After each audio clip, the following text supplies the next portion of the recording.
It is getting closer to elections. They will say all they can to confuse you. They will pack music in pickups, disturbing you even when you are sleeping. Reminding you to remember the good works of this government. Let me add one thing, that no government can ever be 100% perfect. But the truth is, on the balance, our government is done far better than these NDC guys. Desperate people, they believe in violence, insult, and lies. Recently, even in Univa, we were going for a thank you walk. They also said they are starting a demonstration. We decided to peacefully start our walk from Univa Junction, thinking that they will start at the Preserve Junction and go ahead of us. The point is, if we had not exercised restraint, what would have happened to you? All they know is propaganda, insult, and all that. It is getting closer to elections. They will say all they can to confuse you. They will pack music in pickups, disturbing you even when you are sleeping. Reminding you to remember the good works of this government. Let me add one thing, that no government can ever be 100% perfect. But the truth is, on the balance, our government is done far better than these NDC guys. Desperate people, they believe in violence, insult, and lies. Recently, even in Univa, we were going for a thank you walk. They also said they are starting a demonstration. We decided to peacefully start our walk from Univa Junction, thinking that they will start at the Preserve Junction and go ahead of us. The point is, if we had not exercised restraint, what would have happened to you? Enra budget, any economic policy era to forcing at the buy no. Me chemo make say a fracadam. Me cano their boys better say make say a settings budget because ye ko budget no. Na ye hwe nim say anima be a 9B na aban be ho adwuma. Edi kan ne ye pe nokredie wo Ghana sikasam. Baby o man no yaba be dupa nye propaganda, nye campaign so ye kan ye to nwum da bi. No krepa say ne Ghana ha ne sikasam gina. Etosumi no. Na ye hwe say ye sikasam ankasa no.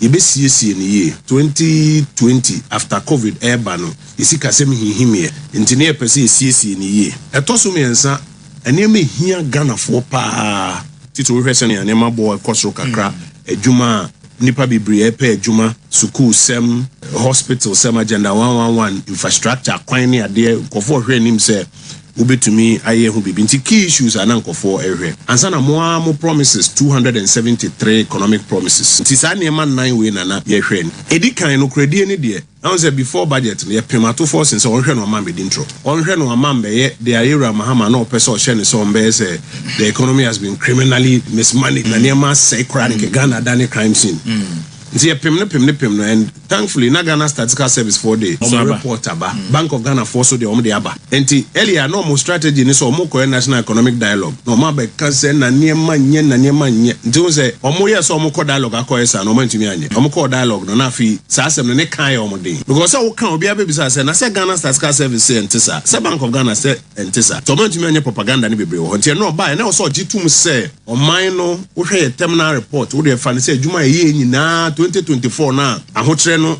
eba form no oman no mpuntu san be gina 5.7%. Kai hunu say NDC fi abemu 2016 yewra mahama ojaye 3.4%.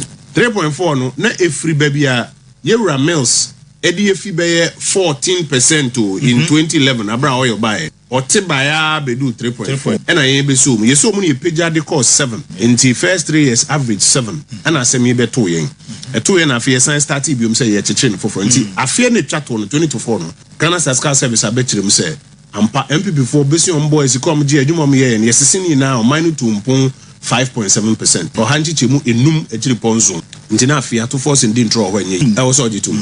Now unya jia no tum super Ghana Statistical Service for say nature so money si Kenya be do 1.2 trillion. Ye krani targeted 1 trillion. MPP nyankopon onayo. Ba omianya nyankopon onayo. Nti ade na ye targeted 1 trillion. E be wie 1.2 trillion. Nature say sika sem na kosro. E kosro so a nature say ye kansun so eswate. Enura budget any economic policy a yera to forcing edibaye no. Me chiremu ameka say e frakadam. Me kano their boys better say ameka say settings budget because ye ko budget no. Na ye hwe nim say anima be ye 9 bi ena aban be ye ho adwuma. Edi kan ne ye pe nokredie wo Ghana sikasam. Baby oman no yaba be dupa nye propaganda nye campaign so ye kan ye to nwum da bi no krepa say ne Ghana ha ne sikasam gina. Etosumi no na ye hwe say ye sikasam wankasa no ye be siesie ne ye 2020 after covid eba no ye sikasam hihimie nti ne ye pese ye siesie ne ye etosumi ensa ene me hia Ghana fo pa tito hwe say ne ma bo ekosro kakra adwuma nipa bibri epe adwuma school sem hospital sem agenda 111 infrastructure kwan ne ade kofo hwe nim say ubetumi aye hu bibi nti key issues anankofo ehwe ansa na mo promises 273 economic promises nti sa na ma 9 we na ye hwe edi kan no kredie ne de now say before budget ye primato force nso onhwe no man be intro onhwe no man be ye de ayera mahama na opese o hye ne so mbe say the economy has been criminally mismanaged na near say crime ke Ghana dane crime scene nti ye pem no and thankfully na Ghana Statistical Service 4 day report aba Bank of Ghana for so de aba nti earlier no more strategy ni so omo national economic dialogue no ma be kan say na niema nye nti o say omo ye so omo ko dialogue akoyesa no mantumi anye omo ko dialogue no na fi sa asem no ne kan omo den because wo kan obi abebisa say na say Ghana Statistical Service say ntisa say Bank of Ghana say ntisa so mantumi anye propaganda ni bebre ho nti no ba na so gitum say oman no wo hwe terminal report wo de fa ne say adwuma ye nyina 2024 na ahotre no eba form no oman no mpuntu san be gina 5.7%. Kai hunu say NDC fi abemu 2016 yera mahama ojaye 3.4%. 3.4 no na efri babia yera mills edi efi be 14% in 2011 abra oil buy otibaya bedu 3.4 and I be so ye so many page de cost 7 in the first 3 years average 7 and I say me be 2 yen a 2 yen afia science start biom say ye chichen for nti afia ne twato no 2024 no Ghana Statistical Service abetrim say ampa MPP before besi on boys come je adwuma mo ye ne yesesini na o mine to mpon 5.7% or hanchichemu enum ejiriponzo nti na afia to force in dintro when ye that was all you tum na unya je anu tum so Ghana Statistical Service for say na chese o mine si Kenya be do 1.2 trillion ye kra na targeted 1 trillion MPP nyankopon onayo ba omianya nyankopon onayo nti ade na ye targeted 1 trillion no e be wie 1.2 trillion na chese sika sem na kosro e kosro so a na chese ye kansun so eswate on my part permit me to reiterate following social infrastructure that I have undertaken with the aim of building an economic empowerment for job creation and for transformation of our community. 1. 3 secondary schools are coming up to add up to UNICEF. 1 at Inswich, 2nd at Ateki, and the 3rd one at New Winneba. 3 more libraries are also coming up. 1 big library at low cost, another at Jetakrom, directly opposite the Divisional Police Command, and a multi-purpose ICT facility at Osbompenyi. And let me thank the Osbompenyi chief and the Ateki chief. Of course, Osbompenyi chief himself was a former municipal chief executive. He's been very supportive. He readily gave the land. We pray that we will continue to work as a people and ensure that we have a peaceful election. A reminder to those of you who are foot soldiers, who are busy with the politics in our communities. We, the political class in parliament, are friends to each other and one another. We do not fight, we engage each other. So if you are here and you are going to pull a knife because somebody disagrees with you, I'm sorry. When things go bad, you may not find that politician who is a beneficiary of your conduct following you. The political party may even disown you. So let's be careful. Kebmemi kebi onya cherko onya mansotwe or Yadin Trek. So, when you know Yadina, was something there, a better in the same. On Yadama Bree, no Bibaka, Obifia, Obifia, say young and you, Ye Futuno, Ye Gomoyo, Ye Wangario, Ye Naya Azuko, say Christian you, Muslim you, a quack uncle, says my Busmo, Ye Nara Nakupon Crona. Woman in Kakayo, the Obatan Cronium, Nakibim Kibino, young folk Kona, yes, buffer. My Kaye to true same dia. As a batchin Naka winning glasses, the feeder or party beam, na a BB, Nazama whooping bin in Raji, no Wapawasama, a some to what opinion owns which. And not any bloom, Senna or channel. Yera Maham also who say any coup d'etat and a man about. In fact, we are overwhelming endorsements. Ghana can mammy keep your money get trade to Manubiaso. Now, no, Yapaka Chili cocaine worth $150 million. I free Takradeba. Such a back, not such a key to run the Nimudi cameras, nay, General Koye, I was happy man. And now, Yera, it for your suspicious flight via Upper Ghana, or in Yaswase, and illicit drugs on the Fakoye. I buy any year or the buyer, or pursue quite some more, the buy any video name, plane, tail number, near Banya test, and so nodi. In fact, video back called the buy a baby baby comes in Ghana, and I said video no come. Now, Yashada for camera engineers so. Near church or move video to send Yasana, you name the air baby to answer than your video way, it is 7 years. Yes, check it, right, itinerary. No, I look in the back of Crampo for Suka saying, see Ghana for the past 3 months, I'm not going to here after the car. Oh, so plain here, but see, Chamako baby, tie problem. And on one, your engineers bed and so move to. A way and so baby, I can uncle. Let's call back to baby a free back. Come here, question, baby. Come on the father and on Samrano. Oh, no, Sakoya.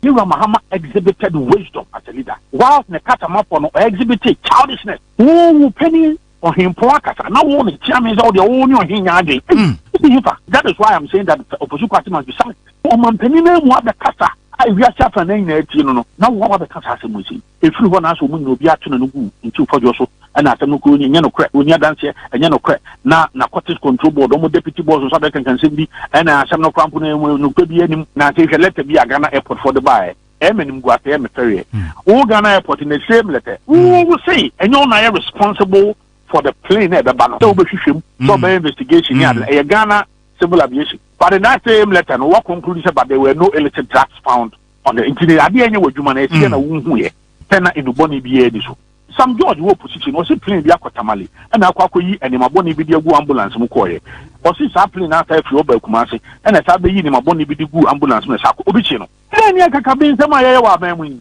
That is why we are called a commission of inquiry because already no more auto investigation now omo ko mabu ada e di na see da bi am chase no de na mu fa yin yan ko some de ne ko na yin na mo so aye mfengu mu kam na mo ko e no anso ye ko o mantimi anyi even arrest warrant ye bi sa o mo mantimi anyi because in Kawo court talk about arrest warrant. Ninka court be catch and I say institution be a be issue even arrest warrant in Biano. No because I want to say you pay or a member of parliament requiring the form. I don't know one come speaker. Oh, thereby is a press conference of Parliament on the 1st of April. Defense and Interior Committee for press conference. So it's a Parliament committee for a press conference. The Defense and Interior for a press conference.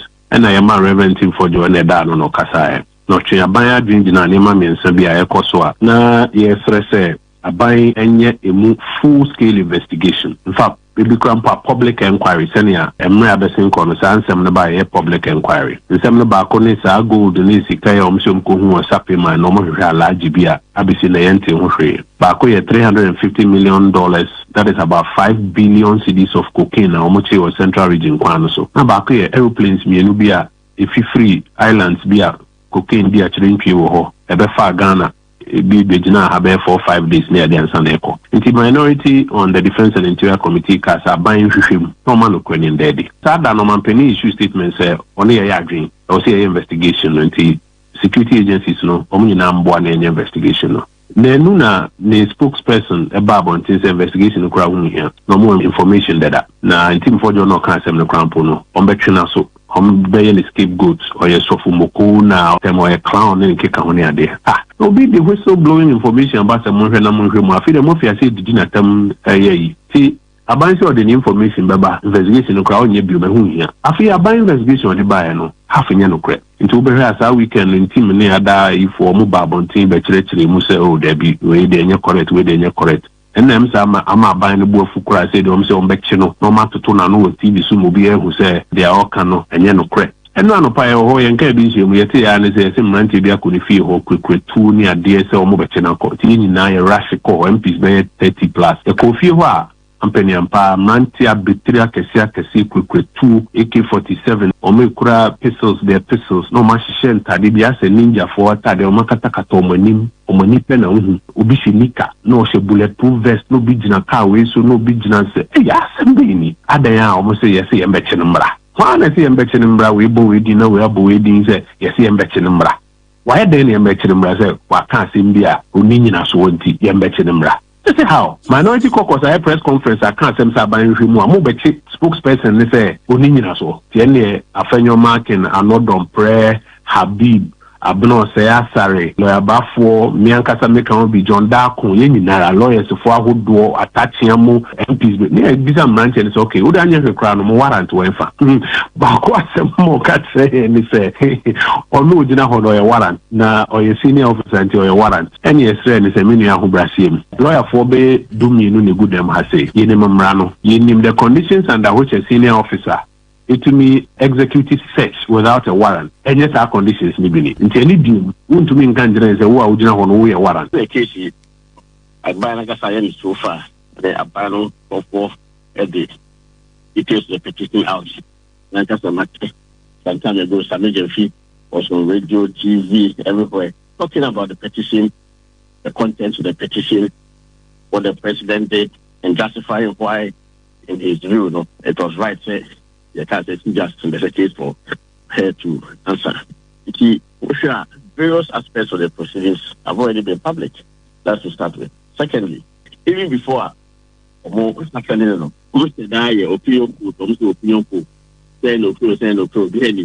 published it, 52% of the people in the nation want the Chief Justice out. I didn't know say Chief Justice position maybe they say they determine whether the Chief Justice is popular or not popular. It will be occupied officer, Speaker of Parliament, and Chief Justice. Not every month, a month for your post that you have to be suspended. Is that the basis for determining whether the Chief Justice will stay in office or to go? And what is happening in Ghana? It's unprecedented. Seriously. Indeed, that's the case. And I say, the petition almost based on that Chief Justice. Then let's say it in a way that the whole nation will know. And which are constitutional, apart from Article 146, every other provision on hearing of the matter, whether in court or before a committee, requires that such a hearing should be in public. Commission of Inquiry and proceedings from Article 278 onwards. Article 281 stipulates that yes, such proceedings should be in public.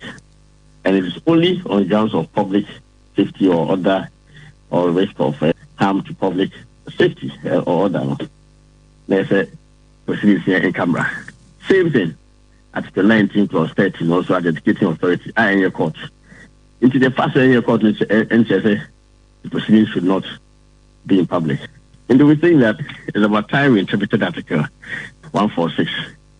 Now come to the determination whether indeed sub provisional it excludes public hearing. In my view, except first we must determine say the case the proceedings should be in camera. Why not a sub provisional a born home by a board judge home by judge na they tried no in home by. Because if you are simply will be back, oh, judge you over Jimmy, judge you win on me, judge you are concerning, judge you see. In order to ensure so such sensitive allegations are not tried in public, will be insignificant as seminal. So let it be heard in camera. What I'm doing now is no different at all from what I was saying. But what is actually more curious, and it's a council for petitioners. We are NDC lawyers. A very, very serious matter. So, Wafa, Tafiskata, I said lawyer, President Mahama, lawyer, 2020 election petition. So, a senior NDC figure, lawyer, President Mahama, lawyer, 2020. The same Tafiskata, also, apart from President Mahama's lawyer, or a lawyer for Daniel Furi. And it's the same Tafiskata who is trying to remove the CJ from office. And they are very, very wrong. Someone for Ecowas. Now, Tado, sorry. Honestly, NDC for lawyer the past 8 years. Honestly, one of the lawyers. And as a Ghana for a show us later. Now, Bakavomo, also NDC Nipa, he was working in President Mohammed's office before Mohammed Elusi last time.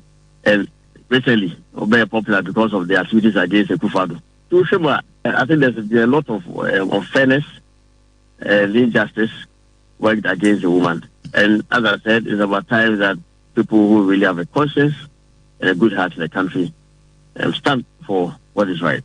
Okay. All right. Mami kwa humana somrana yene Ura Henry Nana Boache eni enkomo or a national organizer Edema the New Patriotic Party and Rami Hussein and Yabre. I'm the Jesus Mukuye nyina na muchi nyina menkwe. Nana mache kwa kumijuzo na ohuna mu yede Ghana fu nyina dehu. Ai. Na ai endra yehu se na wani abre a wo kọ ti ebeti ne dikan yema mo ayiko as national party any anamutu a any quick mobilization amutimi ye mo ayiko ne mo abaso any adwuma mo ye na oku medase eno ana ni bre wo mse na o che no ye wo asambe na ayekoso Ghana ha Yewura Mahama wo so hu se enye kudita ene ma ne ba yo enye kudita. In fact, we have overwhelming endorsement from Ghana for Ghana. Kemamin kedia memu ne die twa efuma no bia so. Na no ya kwakwa chiri cocaine worth $150 million. I free takradeba. Sachi ba ko na sachi kitu for na die animu dey cameras ne journalist ko e was supplement. There no $350 million value dollars o. Ena Yewura it for your suspicious flight via Apagana. Or in your swase a illicit drugs no mefakoe. Abai anu ya or the buy opusu kwachen some or the buy any video name plane tail number near the test and so nodi. In fact, video back call the buy a baby baby comes in Ghana. And I saw video no kumutano.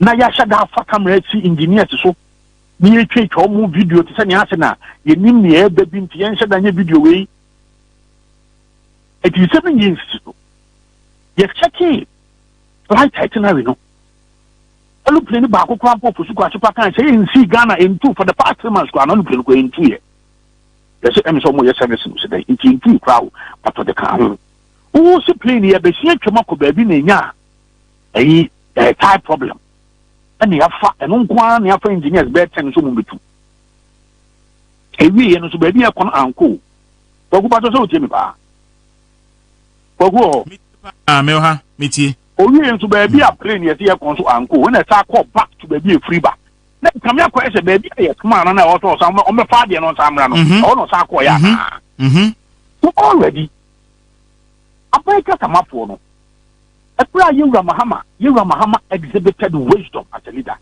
Whilst the Katamapo no exhibited childishness. Oh, penny on him Poakasa. Now one is chairman all the own on him yard. We na mikro mu hini na ebri o se hwese na jankwasi makasa wi na anko bia so ntiase. Na ohina kasa wi anko bia wo ye hwan. Wo ye hwan. Se won tiase. Wait, that is why I'm saying that the opposition party must be silent. So, man, penny name what the kasa.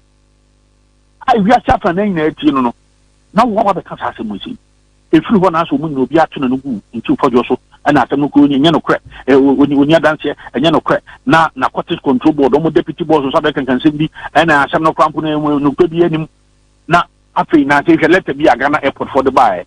Emenim guate emeferie o Ghana airport in the same letter ayana kwaku read ma onko fontia enram read ni nyina me echi yes we will say and you are responsible for the plane e be ba no so be hwehwem so be investigation ya Ghana civil aviation be boa I know correct but in that same letter no what conclude say but there were no illicit drugs found on the engineer ade enye wadwuma na esi na wonhu ye tena induboni bi e di so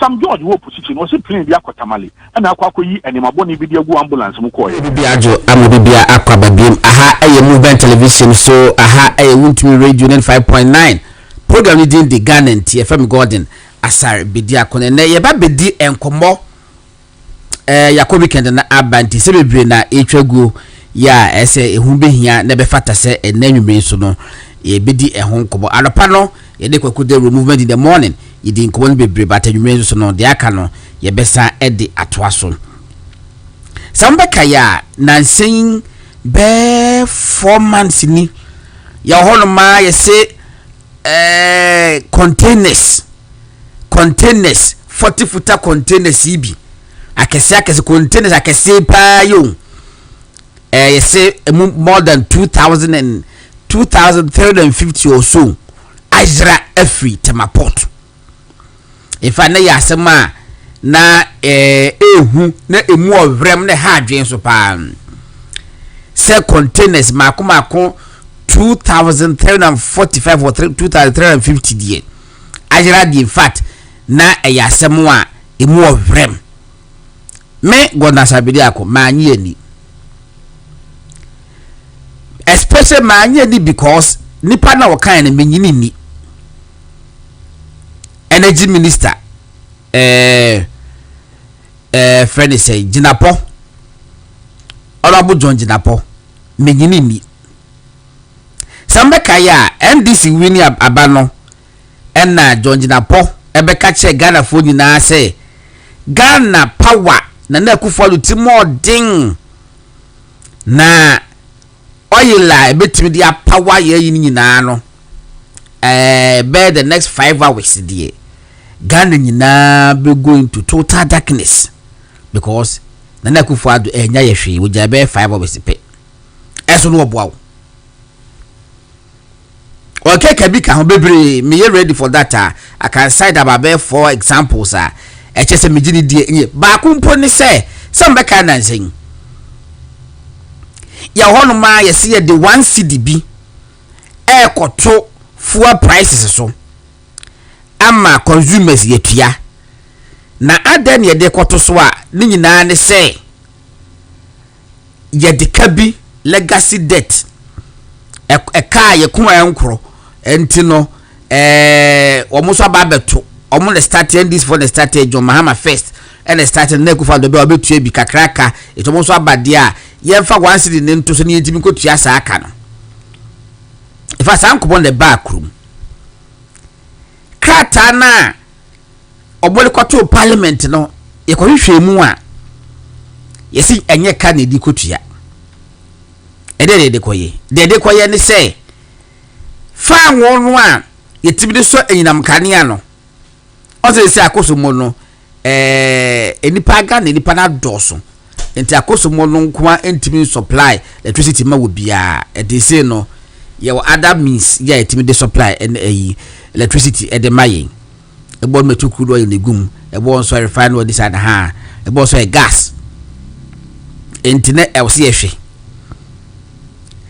enti wo se 1 cedi de to liter ba ku bia so no but 1 gallon 4.5 liters enti sa wo to 1 gallon na obetua 4 cedi 50 pesos ene wo so se enye se de kotua ka o na emom no aban ni niska mintia semi bio omudi kaka che se eye Canada ho ese kotua enti de 1 cedi ba betu so kotua Africa mo le ko parliament na nye saa de na wo so ne se aban ni sika elunti no e wo se aban ni sika wo de beto fa anwo no bo so bia de amaya me toilet aso kan da ne etuaka enti gi se driver ni bia obi a wo ka bia autofu bia no utua 1 cedi per liter Ghana force na John Mahama friend say George na poya sa aka na chere Ghana for say I sa 1 cedi no it takes a government of a debe acumen and to 1 cedi no modeba no it will not reflect at the pumps I say ye koto fuel e wo fuel station na ye sa 1 cedi ye ntua John Jinapo energy minister de kachire na president Mahama no so akabi say 1 cedi na ye de to so no ye de kotofu po ayi a fuel station na it will not reflect there yentua na bi busa mo say na we die virtual tax ana say ka se virtual world a wo hala we so obi ahu ne yonko etibidi nkomo aba yenhia ye ne virtual world no wo nhia no physically etibusa say we so a virtual tax yentua na ya yentua huhum because mo say si etua mo si yentua skana yentimi fafa ngoma me hwa mo saka che sa na tie de na so no yekoto fuel a ene yentua tebusa mo say na yekoto fuel na si yentua de a fa na ebetua sa 1 cedi no na hwa na begie di na gala fu bia jedi George Napo be 4 days later no mo da ba say it will take effect on a certain date adia mo say yekoto fuel a yentua no why is it that you are telling us about take effect on a certain date? In fact, date no mka say be take effect no kwa no enkofo bi no mo twe ho kakra e mo sa e de ko nanim e reschedule ade no eventually we are paying. So I can't trust the energy minister John Jinapo and Obeka che say 40-footer container no more than 2,300 something ayira e wo Ghana yehu no pesa mo say na container ke tintia ke sesei ebeye dey na etimi ayira report ya yehu because akronfo kwa na ko wiad na report wa ekeye den ya motorway twemu aka behu se ba kra side do se temasa de se to aso so a ekebehu pon kwan no so because containers over 2,000 there wo de to aso a e wache so free tema e ba be dru kasoa e wache sa dike be hu pa eso de ye hu eti bi ka sa asem na wo kan wo boa and indeed wo prove so ache me say wo boa ye nyini ni attempt so on be portrait na na kufu ado aban say omo ye boni bi e wo ka sa na betanse si national security for akwache containers bi China for bi India for bi 40 containers omo wa ha aje China si akwache 40 containers omo wa ha etuti area pa na containers makwa ko be 5 okrobo ba hall mo a etimu hu uti area bi na containers makwa ko 5 abam area very unusual because be hu we do bia hu yes ya chi 40 wa ya chi 40 wa ya kwachi 10 wa ha yes say gomwa side ho ba bi ne de bi ko kwachi hweye one day do mo say say appear duo say hinfa take side o kumase ya no so makwachi bako say transformers ni bisisi wo national security force ya kwachi ministry si akwachi ehwa na ECG for ba lo say mesemo de mu ko hu we die enka ECG ne ma no ho mo boa ya beti ali so mo makoye audit bi e wo ho audit no so mo hwe no o mo say akabe 100 akabe the friend is 1,400 or bibisa no just say the script is no dawson why babia wo so okotena won wa so okoye e ko kanye figure no aye bebre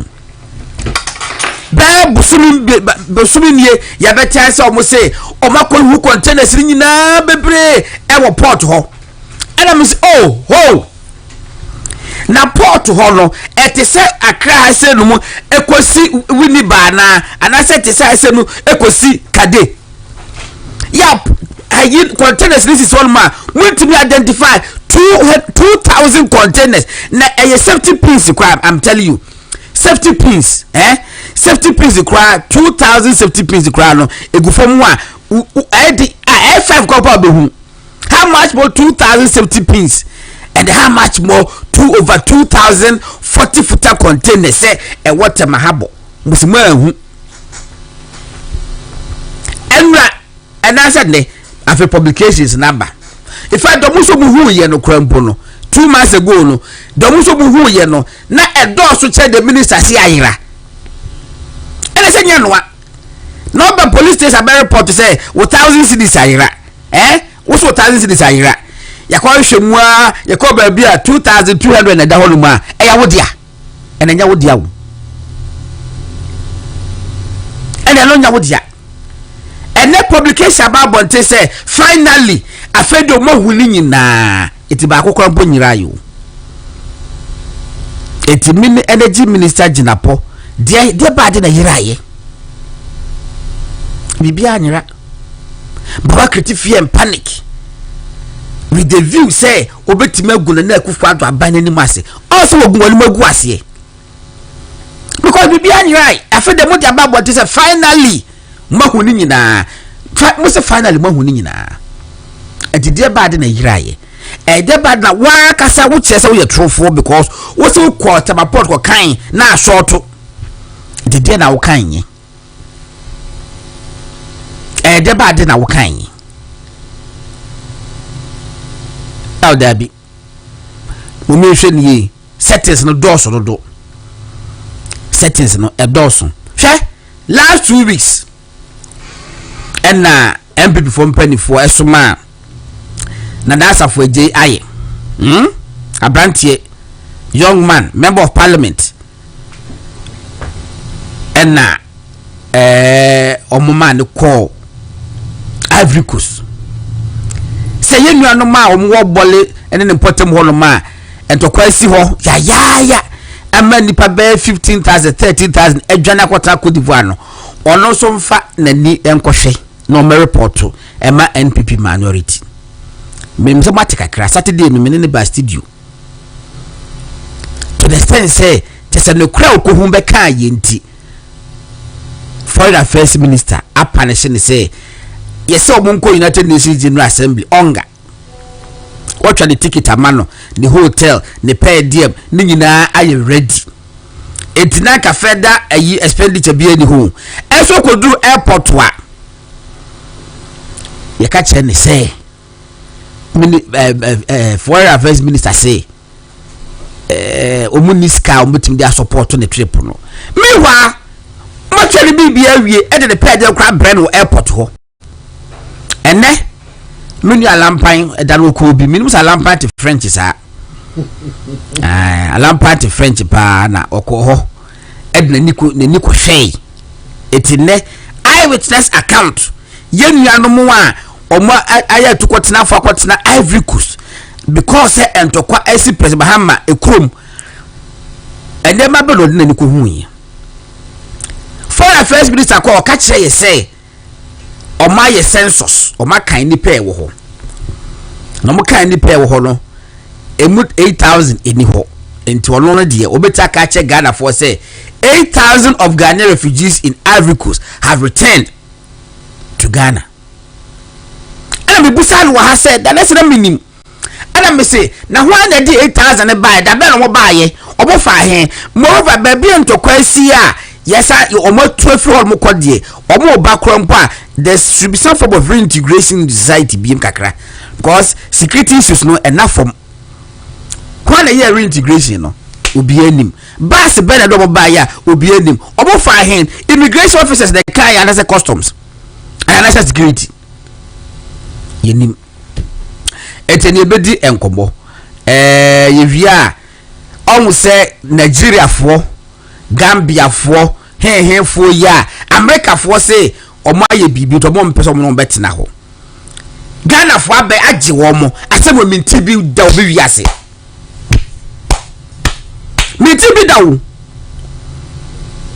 na mo fancha me ebia ya abodam se mame se Nigeria he ya Nigeria kroma akra se no mo Nigeria ba omo Nigeria ba stops more than 10 ya betra kofa ba bia kofa ba sa ko Nigeria ne ye enwumre ye ubetimi ukwa ring where omo Nigeria bus station ho mo ukwa a tudua Nigeria ho ukwa sekebo Madina ebi ho Madina ye fa bus e fa car eko Nigeria na Nigeria fo bia koye bibi wo America Gambia, don't forget to say Gambia for ekum Ghana for bio. Emma President Mahama, then that I know a member of parliament. Every year campaign tia Ghana MPP for sa and Gambia near ko bibi Nigeria USA. Yen yakwa jene say one bra because the criminal force of one pen no. Yen ye pay. Just a high dumping site. Nigeria. Hey, I did the more rem. ya busa se adanti ene ekwaje ya omuso da bibia ni ho conditions bia ni ho ende yi okọ onga ba ya brabo boni ya boy yenti ya visa na first it ma 5 years multiple visa me cha de minya bi na mo 5 years multiple visa na me will be US or my passport and then wo kwaje se 3 months enam se kwaje sa ankofo ni nti na agudita black abecho big win for us afedie President Trump aside restore dey say you be time 5 years bi empedefo be breach say wo hwe Ghana ye mra pon mu a President Mahama eni mra no so nti ne bedi nkomo alapa akwaba senior meje wo so na ho ye honamu de nyame de acheme abrabo mu na emu ayeden ababa mu so de mu nya meda wo but say obi kan wo kari hwe baby a wo free ni baby a wo bedu a wo de make projection a otimu se baby a emra yedum no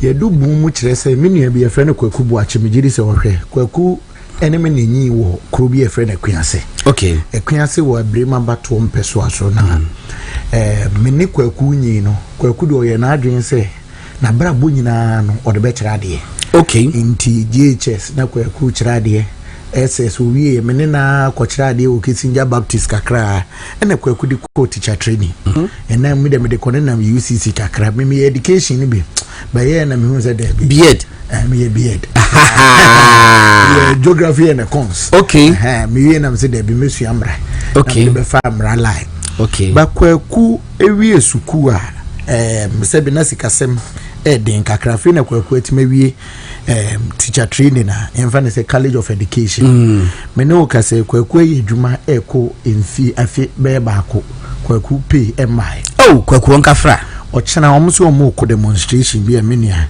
megidi say yese ye kama amanfo te omso ye reje ye nsika ene ye staff ID demo de ya ne say mranti a akosua de ne mabaawa akosua de ama sebe omanya anisuade hu so omo besom oman Ghana esiti adwuma de aya na katua na wosoro da bi se de agine ya akufu ado na kan se wosoro omo ankasa jitu ba omo gine wo de fanasi ye gine ha ya kura na na se wosoro omo kakro bi na no ewo hin omo du GES obeti director of education se nyi ne farm enu nti ntua moka omo no mo ne labi hu ba ko bi na data general GES ene education minister no mu jam as for director general kind no it was very unfortunate say enyom no mo fall na me busa question very unfortunate to say actually dey 30 years we no fall ma wo koso tuo muka ana me busa na me see some of these things they don't weigh it up na madam Fubia kwaku sendi bi man e mutual friends akwa na ye MPP ni no we nya botra nkasa wo say ye mfanya mo ye ka se mo nto aba na ye nto ye nhwe mo no ye fa mo no mutu abeti aye in fact kwaku na fofo bebre ye campaign ATMPP for but you see that is not the focus whether or your campaign tia MPP and our campaign and tia MPP the most important thing we must know is say nipa na wakosua de a waye na adwen say odena brabo nyina be som Ghana man na wa impart knowledge you see the most difficult thing is say the teacher ni ka tell say 1 + 1 4 the likelihood say obeje di no etoso chese lo papa be ka so because akwala ne sori anopa benya ne be 6 am ne maame be getting ready odena ko school akwala no from be 7 am akopo be 5 pm no ni teacher ni ne wo school maame ne nso akwadwuma wa bre obedu ye no maame no kura no wan we ye wasan so afra extra classes teacher nti another teacher ene eba aba be kira akwala na de time maame ne akwala no benya interaction ye be 1 or 2 hours no wasada sorry ono nso ko adwuma saa ebeto aso enti this the socialization of nkwada no ejina teacher for so na wo ye GES director yakoto aba ena sebe John Mahama na ewini ena ne hontansa ne bi abebo wa am wanya GES director otimi bie wa no eka kire teacher for mabunu ne mabaawa esuade a oma kirade enye so mo ba mo do mo sabe cho mo demri famu they have been teaching for almost 1 year almost staff idea no omo salary so ano na nipa no sorry a onfa na no mpem dan ana maka ne say no na NDC de enye wanwa memfa so nso nchia DS minister for DSTV affairs Yura Sam George. What is a teacher ni bi o chere ma de. Sa teacher ni si Godon me ba wi ase nyina mentor sanka mass ne ye. Aye.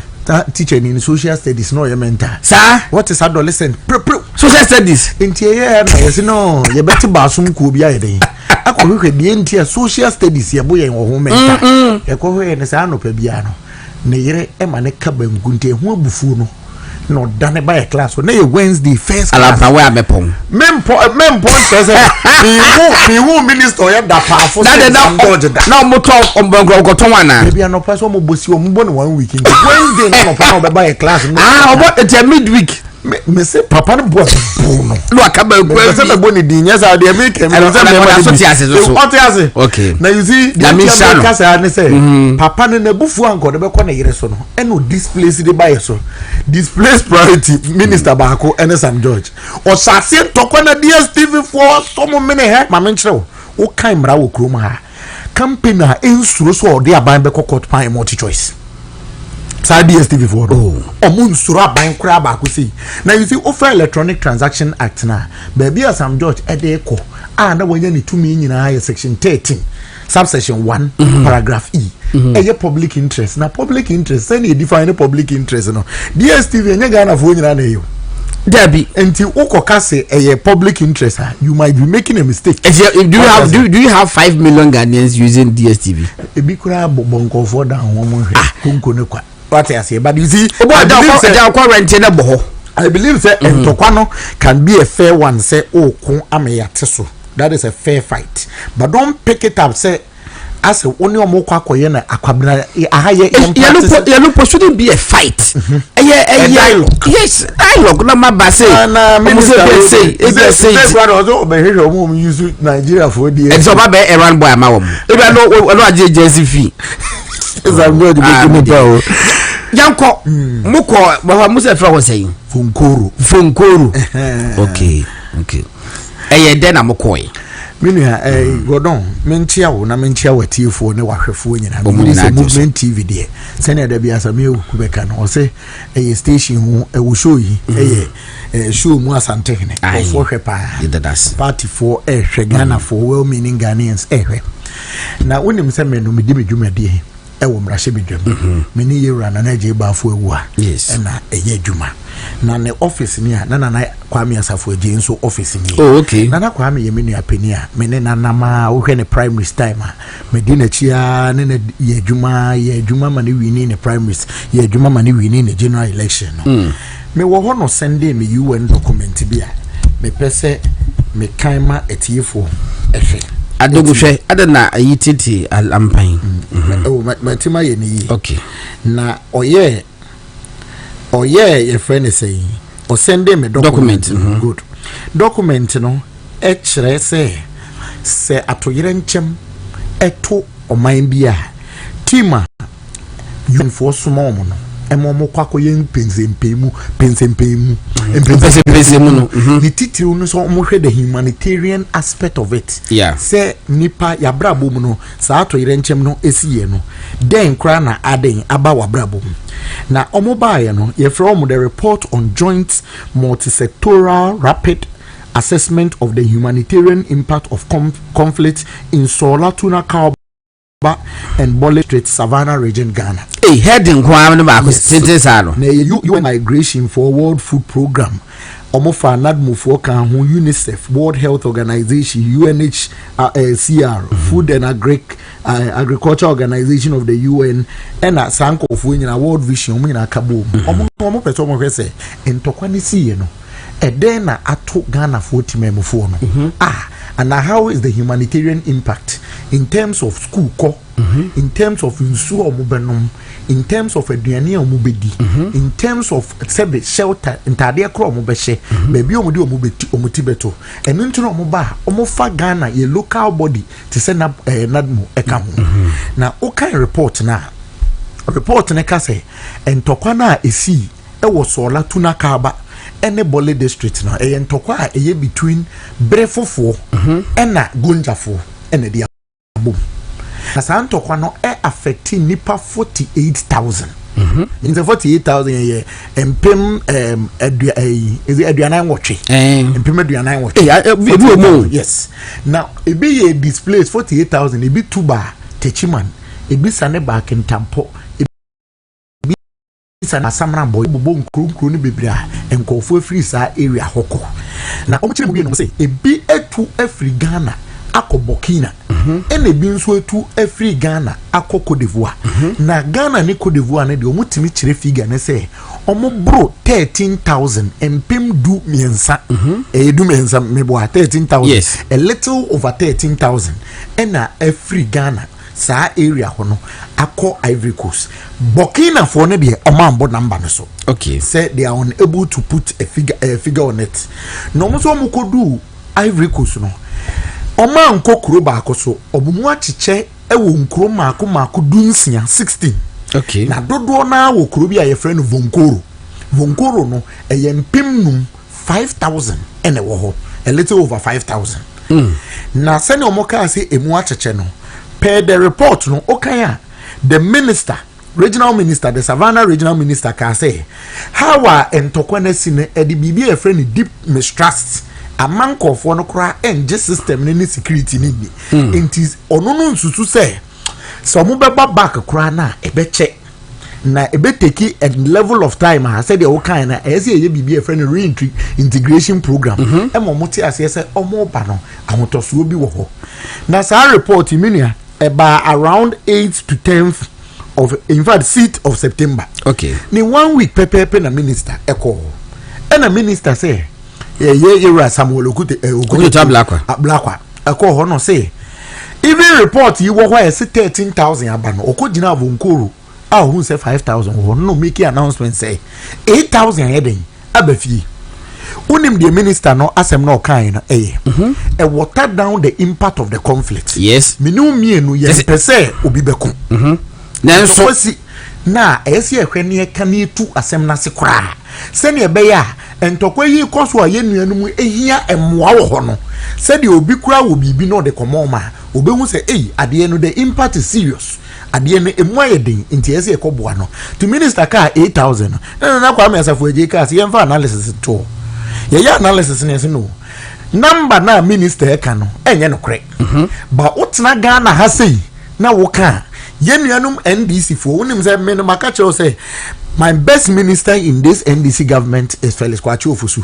Adding 78 million watching the year. Just why efficient? Why efficient? Into the agra one where your bloggers billboards or better one was bonnet. Into an evidence-based sort of communication or making Ghanaians understand. Into now when him say as a for James deputy ranking or foreign affairs parliamentary select committee on foreign affairs. Quickly no born a ranking era abujina pamani no so forward day ema your friend say minority leadership no ene era afenyo ene Frank anodom premu nyina kabom say sene asem na sine de omo etu asafo ajeyi amanako na medem de ya wofa ye din ene din ba ombo PK sapon yes wonim pi no ofa PK wonim Patrick ada what is it on brofudi Patrick Kwati sapon solid writer yina e bob asuma baba ye dikodu Abidjan but you see how the processes goes no kwa ese obo foreign minister mane say na ne ayinua okujeto ya minister obeti no wakodu Ukraine wadu hwan no chicheska no the foreign embassy na wo Ghana embassy no and facilitate man okay e bo na mane ni di ngita ho kama yenya a contact over there at the embassy say ye kwa obeye den obeje shiai tinim say ye ka arrangement e betua bibia akra akohwe ye nuanom Ghana fo ete say ye wo ho a atoyire nchem say ato o ma nke fa ye kwakoyo madoye akoyo mommoa ne ehu om situation na efe say embassy beye minia godon ye kodu Abidjan around I think 1:30 or so ye kodu Abidjan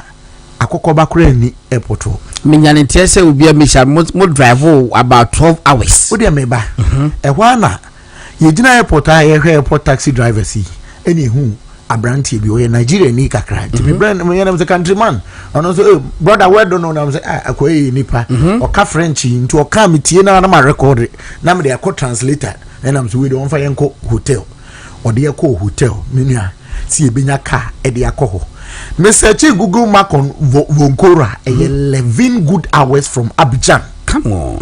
Now say hey ya go do Wednesday. What the flight there kwala some drive. And yes we dey yempe an option of flight. And omayeti ase say nye flight system na wo Ghana ukọ ufri Accra na wakokumasi na dey no anopa na obetima return na ntesa. Say ye pese ekọ dey a age ye fly do hotels there ye koda na Friday no ye nya return flight eden Abidjan but time o kan na Friday ye flight no so ye ba bedu no na Emirates itimi try no e do so ba bedu Ghana na Messi and ye say on pack aban senior ye na mu Eko Vonkoro ye pe ye nya onya car ibi mai car yi bedu ya 9 pm car na so onko bi aden because ye pese ye 2 be 4 am o se ne bo se monko ne mu ayede ma memfa se da PSA pa ma the women's organizer of MPP Abidjan branch or Ivory Coast branch ma me ne ye adwuma so rough ye rapiki na o tested say ye bedu ma me no ote kokode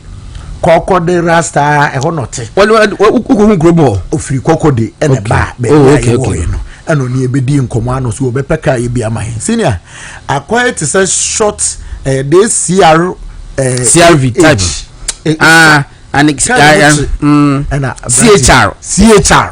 also obeba de yako sa type ni bi ba we no China type of car and obefa ye obepeke 5:30 am me ne wo ka say ye drive from 5:30 ni ko du kro no so 4:30 pm yetimi ye nyuma ye ne omudi nkomo na ye ko du Vonkoro ho no om assembly member owo ho a om ye mienu I like to commend them. Oma bom ho modern pa they are in the Bole district. Okay. And omachi omo Vonkoro ho na omo kire say Vonkoro ho na de nipa 5,000 ene wo ho. Oma yeti ase say the embassy the Ghanaian embassy in Ivory Coast no. Omo nsi ho da. The only time omo ba ho bra Minister of Foreign Affairs eko ho. Eti Princess Rebecca Dabo. Good. Ese bona baso ma beki Rebecca Princess Dabo. Yes. Wa check edin. Will be that side am CCA. Okay, PK. David Abinyon wa. Ai wa ya de pa mama Rebecca Princess Dabo. The person dem we political marketing expert. Jesse Buako. Me da se political marketing expert. Jesse Buako. Na menia. Me see you could do. Also ko hoda ko sia no hoda. Oh, I see. Jesse Buako international man. Ai. Me see Mama Becky Peka ye kodu no wa sema ye tin Vonkoro ne say omo say Ghanaian embassy ho no ensi hoda the only time omo see ho no ebra minister Blakwa eko ho omo nsi hoda Ghana for be 13,000 kwotena ho. They were able to commend the Ivorian regional minister whole region your friend Buona Buna Bouna the regional minister he commended him. Omo boma na baso say ono de at every given time no obehwa wo mo in fact o say papa ne free wo no kra na anche ene ye bedu ho enti eni omo di nkomo wie no minister Blakwa call no aban omo 6 million sefa minority de kwame ahe ikura hini yeso enya 2 million sefa bia oh my yard e de soma ye say yemfa nkomo enti yetime de komo near the common no and I making indication say ye ko Vonkoro. Would you imagine say immediately say as for the throw Facebook say or ko Vonkoro no. Now the embassy was in a rush to now contact us. And now the same person now you need him come so about fire now on mano. One fear no. When the message went out, said the deputy ranking was coming to Vonkoro. No, I feel afraid. Ne catch and me wada pa daddy. Ya ye ne clear ya ye adwuma na wie. Now you see the reportage na ye nya e wo Vonkoro no the man ye very dangerous and say to talk about numbers retaining is not the work of the foreign minister. You should leave it for the national security ministers who are dealing together so that they know how to manage the impact of the conflict. Minister Blakwa could do Vonkoro no who say 5,000 wo no and no yeah simple mathematics and no take 5,000 free 13,000 and no say 8,000 abafi nkɔfoɔ no ma yɛte aseɛ sɛ ɛnyɛ nokorɛ ne ɛnyɛ nokorɛ kyena sɛ 8,000 abɛfie na 8,000 no ɛyɛ displaced among 15 communities in Ivory Coast. Yes. And so what the minister said was plain lines and tro enodi and trofita na the omo no can say enye minister Blakwa ene ba begina wa ka chom so omo return home no omo nim the impact of the conflict omo se nipa mienu pe ene betima kasa omo beji atuma na so makoma beto mo yem se ampa entokwa na aba fom nti omo befie omo se de odi kan eye yabonwura yabonwura because also yabonwura ene ye omo papa on overload on ye overload ebio eye mampeni because they know say mampeni if he one of the set. So if he is able to come out as the president of the land and has been able to mention to them say they are jobrewa omo beba say nipa mienu to omo sre minister Blakwa say wakabia ye enya afi na oba be water the impact because omo te no omo hia enema ye call ye no only street light 4 ene dey abo camp na omo edan ni mu ankasa kra light ni ho omo wo dan man say tent enye tent akwai to say a plastic the edible ceiling ni bi no. Okay. And omo dey abobo say I think say omo ye ne silos omo project bi omo ye but the nuanom ba ho no and omo them over there omo dey da form ebi enyin say ka dey pictures brem oh pictures bibiri wo ho me pushi ama opa minia this is the critical thing if you see in Vonkoro na wo mo ho no wo hwe omo ages na wo hwa de no swapa bebe say e da de no wanyini pa so bebe say da me hwe e na emma ne me ma hin for the doors ho unza wo hwe ma no bebiri na doors e che me ma yeah de o so wo mu age bia wo mu bi o akokora wo hobi peni wo hobi abrante wo hobi de wonyem e wo hobi de oye bra sebe onya sikampo entopad ewu hobi so it is all shades of person may try to me pictures na me push am na okay yes you who the impact of it enema ekoso ewo Vonkoro. All right abuza for aha eye would to be radio 95.9 your frequency is still nya MFM but enkofo ehwe ye ewo social media no so house SI movement television program di Ghana nti ye Femi Gordon Asare-Bediako menimia alampan ene wase ma yedi nkomo no wakọ Vonkoro bebia Ghana fo akwakọ etukọtena fo no ewo Ivory Coast no eho ene wakọ aba yedi nkomo nti no ye hwe because aye eyade a ha adwen ya elsitimi di ehun nkobo papa hwe se Ghana fo akọ etukọtena se kropo na Ghana ban Ghana na musifo a ewo Ivory Coast no say eno moji ye nkofo no ebusafo na ewo holmo no enti eno honkomo ene ne yedi na o popi pictures no e di abremi no etisa eneti ba yenko disinia ma sende your friend is saying ebiaba oh I yempo de betima to us hey send me the phone be pai is what pumping be 100 okay yen traso good so the reality is that the thing has been very, very difficult. And go for a most painful situation. Ye Ghana for it is a menu me no and at your sa at home. Yes, Mampeni. Ye who say Mampeni at what do you call it? Is it at a committee, a mediation committee? You see, one of the things are Omoka say mediation committee they say Omajuma ebe endi in 1 month. Okay. Assembly member Nebusa Minister Blakwa say, "Adia mediation committee, Edumabe ending in 1 month. Why would you, minister, come to say that 8,000 have returned to water down the impact? Why would you do that? Now, Minia, ye did 2 musa na media stations. Ye peke we can wasem. Make up a sin and as we jare wasem eso. And ye wo Vonkoro on the 18th. In fact, on the 18th, no, and the clerk to the committee on foreign affairs of parliament contacting and answer for say UN General Assembly as the convention has been for all the years now anytime I bind the econo it is expected of you that you take the ranking meaning the opposition leader or the chairperson opposition leader in parliament or the committee but still on these people it's 8,000 na Blakwa say omo back to Ghana no momo na yede na mo hu se je no kure oh because in confond it me hete ase say 5,000 and a warm ho 8,000 no I displaced in the other communities. Okay. We went to about 2 or 3 of the communities and we got to know that the Ghanaian people are still there. And I'm saying more about how many towns? About 15. So Ivory Coast one day 16 communities. No okay. More. But Vunkoro na don't want yes. 5,000, 8,000 now can displaced in the 15 other communities. Aha. So I don't even. It be about maybe 400 waha, maybe 1,000 waha, maybe 2,000 waha. I said the Vunkoro 5,000 other communities ni be French Togbo me pese minya edini ye said you be mbekase yakotena ho na ya den yabo yetiri ko Master be dey na amount and it's a pictures na say wutimi ho djuma me say hwan na wo akala na say Eric na wo okay Master be dey amount say kwa ba mu na wo da to so ma ni ahwe why pese minya din na nkasa amount na hu okay enti say up 16 places and na Ghana for no ewo but dodo na nkasa ewo Vonkoro home na ba 5,000 yes enti evidence be anywhere kire say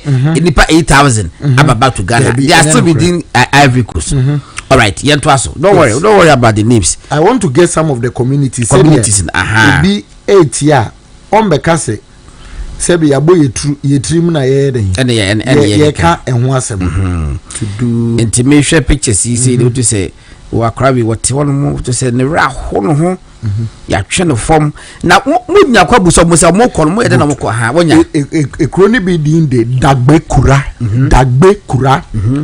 ba ko de gbotogbo eno de mekai pa ba ko so de chomikura ba ko so de masinten ena de keka ho na assembly members eni omudi nkomo no ba ko de darai and Wille Felix ono assembly member Machache Bole district electoral area Chache electoral Felix is omo pepa ena ba ko de Kawuro Kwesi David Kawuro media Felix Kawuro bia Kawuro maminya asem ono no ye Bale electoral area assembly member in the Bole district.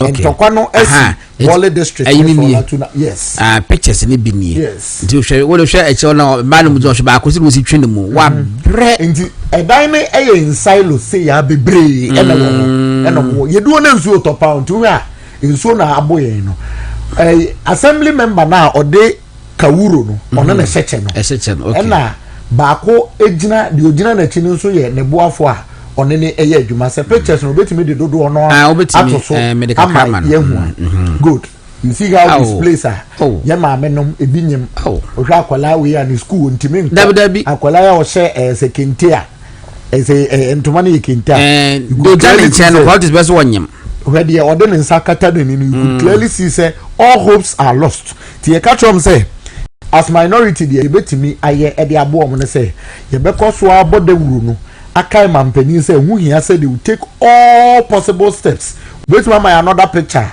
na yetimi atwaso achirem you could clearly tell aha na this kind of 2 million safer the other assembly member no na ehye ash no ono anwile no ono na wo chache electoral area no nti onza na silos ne wo no say wo kai asa dan we ya na minister Blakwa ho no you take 5,000 wo no and man calculation it is sad say Ghana embassy in Ivory Coast as of the time I call ho no they had never visited yenuanoma ewo ho the only time I no visit ebra minister Blakwa ko me sure say the bible ntino omatu ho na mo a omo ne omo ye adwuma na asem we betima to be at any particular point in time e ma nya wo de enka say we for next one bra me hwa de you see how the silos are we na me say ya na na omo wom lightning afena they are trying to connect by a hono and omo street light 4 e wo compound say be ya kan abeto a hollow kakra omo pensuo so omo ko a number of distance bi eko pensuo no na omo hwa akwara no otwitayo so no kafra onte se dogo bi no clearly see ono e bia ba bi ote no ofiri en wa bedu omo se omo livestock omo na ntwie ni omo asefuo nyina no emo awe a nkofo akunkumom omo afuo asese ene na asefuo so they are clearly displaced say yehu aban no a seriousness over it na yehu ekwan omo fa so atoto ne ma masudie aba gonja ne brefo yenuanum gonja ne brefo for omuntem na asumdue aba. See benya another picture so that we conclude on I this think matter. I think me manike to be. Okay. So that be obetimi am I first into no. Okay, no problem. Until let's conclude on this. Na yam ko wo mo so aba ayina. We are sure that na. Yes, so ote from where akwala no credit na ni agi ono won say say won wonte. Enu abe. Okwoto say won ko efum kwale ni agi. All right, eti yan conclude on this matter. As for minister no nanasa for J boso from MP ne said the by Saturday no ba ha I have no better coincidentally it will change him. So I think say Ghana for nyina anim why ya kuje to black kwa ijani tumi so e panese no na wakwache me say obetro krata dia akoma speaker of parliament eso wo de ko na yehwe me ka che say me skamene no a kapede ka me fema wo mo there be I can make it mini because on betro letter bre me say pede na be di me hora me famra salon beka then I have to they have to explain to me why I didn't go on that when say enko for yi o kana asem a o criticizing a crochi watu neska be di what for America oh goodness obey ni ho woni ma black one and the people our hompon na fruni anyway Ghana for akwaje President Mahama akwaje Gambia for ene Nigeria for bi efi Nigeria aba minim obetama background kakra but abo 80 enche be fit TV so but we still be live on Facebook and then YouTube as well etibacho yanko minia ma mindi kan emfa wonko ade bi esi on the 20th of January ewo US okay unim say US for to about 20th November na omaswe in Omumampeni 20th January yes. Because they have about 2 months for transition. Now on the day now yes we in Donald Trump no or pass a number of executive orders. Yes. One of them or pass a protecting the American people against invasion. Okay. Protecting the American people against invasion. Now, me present me kind the purpose of the order for you to understand. Also, over the last 4 years, the Proud administration administered and oversaw an unprecedented flood of illegal immigration into the United States.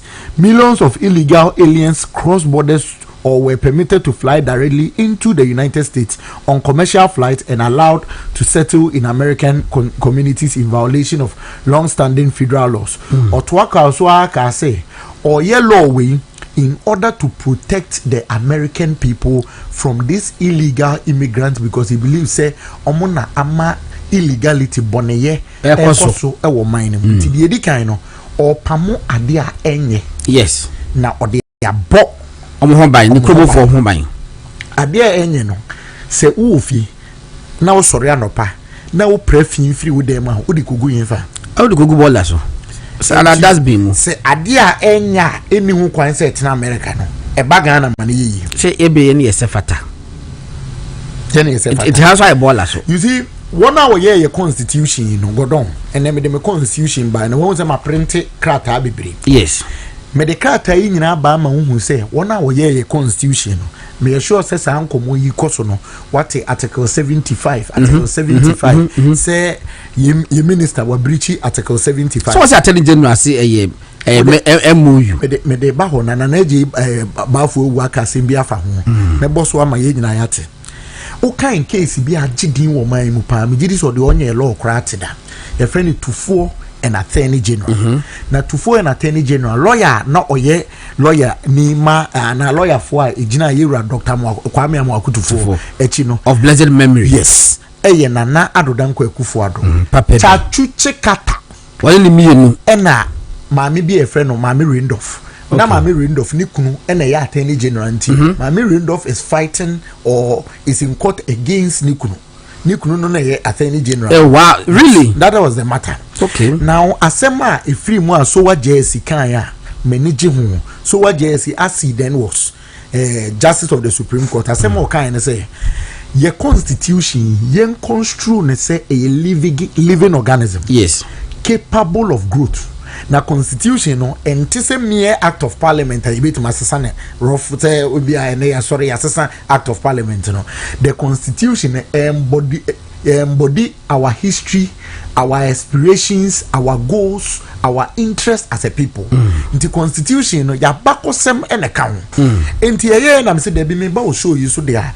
Ese me nya botre na me kwa bakosem na me kwa where the impact or how article 75 no the provision, the letter of it no was found even in our constitution. Okay. Na me dege ko machia copy 1960 constitution. In the 1960 constitution, Ghana na ye ni provision bi to say article 75 yeah. As in the 92 constitution. Yes, okay. Maybe ni 1960 na me gidi say senior na ye Kwame Nkrumah ne foreign matters na wakofa we aba no eno na ma 1969 constitution no article 59 e can say or say the president shall, acting in accordance with the advice of the cabinet, execute or cause to be executed treaties, agreements, or conventions in the name of Ghana.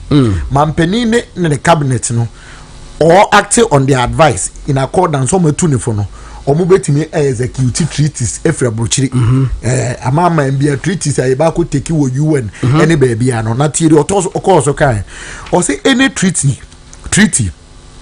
agreement or convention executed by or under the authority of the president which relate to any matter within the legislative competence of the National Assembly shall subject to ratification by the National Assembly by enactment of an act of parliament or by a resolution of the National Assembly supported by the vote of not less than 1/2 of all members of the National Assembly. Utie we 1969 dia or say good treaty die obetima koye wona o cabinet no omodwen ho advice and futu omode be ma no you can act on it na se eye treaty a anka ye parliament National Assembly no ebetima ye ne dia ohia ratification. Okay, meaning in the 69 one no this letter and this provision was in limited sense.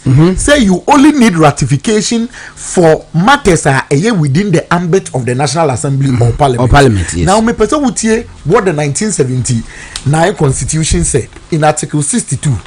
Or say as any expansion no. Yes. Now eba chere wo the entire Margaret Bamford case no the nanabi mo de court no ye ko wie ni sa. Or say the 62 clause 1. Or say the president may may execute or cause to be executed treaties, agreement or conventions in the name of Ghana. Here, Oma take cabinet off. So now it is left to the president causing us. Anase onwane pemuno bit mako the nensa ayeden akwa secretary biase a eye treaty e be binde. Otoko so say a treaty, agreement or convention executed by or under the authority of the president shall be subject to ratification by Parliament. A, by the enactment of an act of Parliament, or B, by a resolution of Parliament supported by the vote of not less than 1/2 of all members of Parliament. This is the 1979 Constitution. 79 no, is not even mentioning say within the ambit of Parliament. We're open for the first opening of the 79 or take cabinet off. Yeah. 2, or say any treaty, agreement or convention be a mampeni den nsa ebe shasie bia. It means say odeba for parliamentary ratification. Now the letter of 79 was totally repeated in the 1992 Constitution. Okay. And you clearly get in the 1992 Constitution 75 clause 1 or say the president may execute or cause to be executed treaties, agreements or conventions in the name of Ghana. The same thing. Anyway, it goes ahead to say 2, a treaty, agreement or convention executed by or under the authority of the president shall be subject to ratification by A, act of parliament, or B, a resolution of parliament supported by the votes of more than 1/2 of all members of parliament. So the 79 and the 1992 no yepe are expanding and say any agreement entimena nyame wawa say Margaret Bamford any Henry Nanabuachi etam aban ne court represented by the Attorney General and the Minister of Interior. In that case no nana ajay bafo ewam Asare-Bediako emma menshia anafo for menshia south for eyom lawyer o make this argument in the case made a detailed explanation to the court or argument to the court say the 69 and the 79 together with the 92 near different, meaning the 79 and the 1992 no saw the expansive mode say expanding into any agreement. In the ruling of the Supreme Court read by her lordship, her ladyship, as she then was Sophia Ekufu, JS Satam no yes EG. Eka say any form of agreement biano ena ebeye what do we call it? It should release the parliamentary ratification. Yeah. Any form of agreement, whether MOU, even not verbal, not verbal, you mere exchange. He had that ratification. Now, what yera Minister Blakwa or come and yesterday say we MOU. Now MOU yet you are implementing it. What the Tobwasi MOU ni a memorandum of understanding. Yajiatum. Menewa jibibiatum. See a pebe bitina. Immediately it levies an obligation on you. No, it has transformed in its substance to a memorandum of agreement. Ede oshebi ana ede asudie biato so say obeye. So it has now transmogrified from a memorandum of understanding to an agreement. Yes. Why do I say so? Okay, in case be a friend of PY Attack and Sons versus Kinsman. Now what ye pa? You clearly get the understanding say omo agreement no sign on the face of it na assignment of a land. However, the court say over the substance of the agreement a sublease. So in law no you consider substance over form. Enye de watro na de adwuma na botayenti amotro ye no eno na de adwuma. Na memorandum of understanding o de adwuma na wotie na je ba afo ewu a otro Facebook o say the yewra minister okujeto ablakwa ebeka ye say Attorney General and a man advice say on yes and one on person G2 because Attorney General a lawyer they be or say on person G2 because on one case no the credibility of a black one a problem. Yeah, which I agree. Now say Attorney General Panama sa advice na e be no one because Attorney General na yera Dominica Yini no ye deputy Attorney General not all making the argument in the Margaret Banfo case. Into be a nim case no one require you should know how the case was resolved. And by how was it resolved? Said it was resolved say and who be here say be parliamentary enunti yeah say court no it's super say and who here parliamentary approval. Why would the then Attorney General be given such who was advice? part of that case? Thank you very much. Why would he be making that advice? And until na year about for said only needs advice no if year the reality is that NDC for to test in parliament into them pa and I problem what the NDC for into me fan parliament so o ma via mu say ekoto ma na beto Ghana for nyina anim na ye hudie wom na adenti da wo som Ghana na obezo o me hudie adenti enti no kataso mu aso de mugwase be bre wom good ye no nti na omo be so omo de be ba no obi se COVID ba ye no enkofo be the pressure to na ekofo alo so say wonko China na Ghana football China cross omo kofo bo de omo ba na eye omo nwa se si ano President Mahama so ukrobu fo nfa be 15,000 de tu akotena Ivory Coast na wontimi enkasa ye fa pressure to say Ghana for na mutu akotena na Ivory Coast no wonko fo momra zede me IP address intimi zero what in Asare-Bediako presidency enti IP address ne die enya adwuma enya obi di yibi by na I think say a cut down into the mensaka mensaka me no be but you to aso good. And so the reality is that they are running away from being transparent with the government or the people of Ghana. Abasan, what do we do? How do we cure it? Because Omako Jomaba, and I'm told say be Sayaba. Na NCBA Parliament be resume. I think is the 14th October or so. Parliament be resume. What expect is a minority? Our Parliament and Chakra town comma speakers agent question no said you monko bibia na say just my press conference yende. I am so clear in my mind at court as him I am so clear in my mind say the minority will take the matter up in parliament. I think the ranking member, any deputy ranking, I press conference cry, I share that indication. Men kwala dream no. Ini ukwanze kokot. So court decided that it is a settled principle. It is a settled principle. In the court could join court asuma and answer day.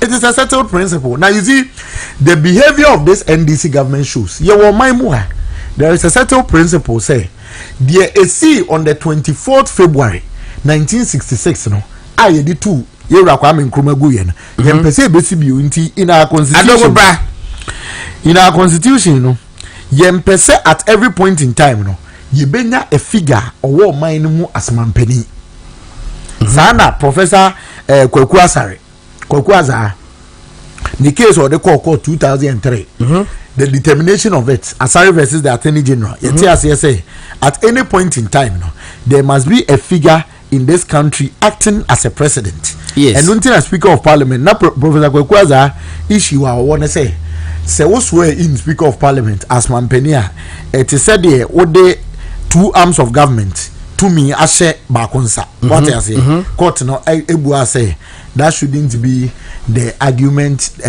of it that on my nankasa yedwen ho say what happened on the 24th day of February 1966 nam so ema yetu Kwame Nkrumah gu unim za Kwame Nkrumah yetu na ban bra na oni oman mu good ye mpesa sa de ni besi biu e kwa no kwefa Romania na say dey me shedan kai baby good I think it's a Guinea also.